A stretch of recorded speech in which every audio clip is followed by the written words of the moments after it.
Welcome to Flicks No Critics, so don't come for me in my reviews. Okay, so Rob Peace, I saw it on Netflix and apparently it came out in theaters. This movie or series, I think it was a movie. It it will rattle you in a way if you are closed-minded and don't understand socioeconomic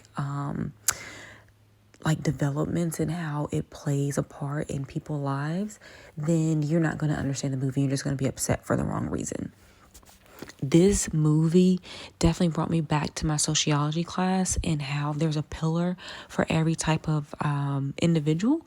And there's like 7 pillars, and I can't remember the pillars, but this movie kind of displays literally all those pillars. And financial and education are kind of like a big one. And so, long story short, the son, he's a super, super smart guy. He ends up going to Yale. However, his father's in prison. Before he gets to Yale, he ends up getting his father released, but his father ends up going back. And so, in the meantime, he does end up going, to college. And so his dad is like, get me out of jail. You said you would. I'm going to die in here. Dad ended up having cancer. And so it was like, he was kind of stuck between a rock and a hard place, because in one instance, yes, he has a father who is in prison and everyone is like, you need to like leave this world behind. Like, you're doing something good for you. But on the other side, it's like, I'm in school. I need to focus on getting out of school. And then he almost got kicked out of school, unfortunately, because he ended up needing to get money because he was ashamed of his father being in prison, and he didn't want to ask anybody or raise money like the old-fashioned way. So he decided to sell drugs because, white people were doing it and they weren't getting caught.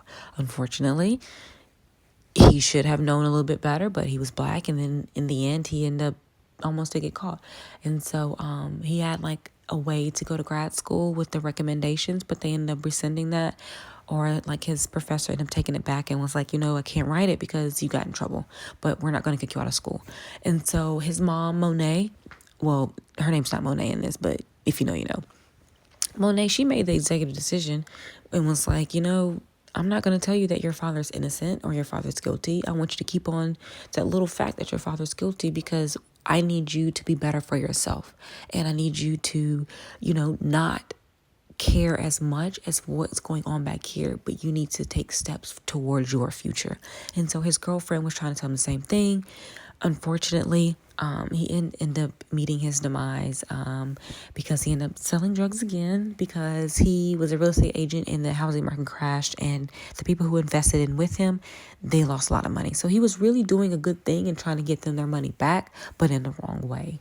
And so one of the runners that he had for him, spoiler alert, one of the runners that he had unfortunately sold him out, and yes, he ended up dying. And so it is based on a true story. So I was heartbroken because I didn't know how it was going to end. I thought it was going to have, the opposite outcome of kind of what POC movies are about. And it didn't, but I did appreciate the art and the way the story was told. And so I would say if you want to watch something like this, just have an open mind. You cannot be closed-minded with this, because you're not going to understand, the levels that it took for him to get to where he was, and the ties that he had in his community, and the reason why his mom did what she did.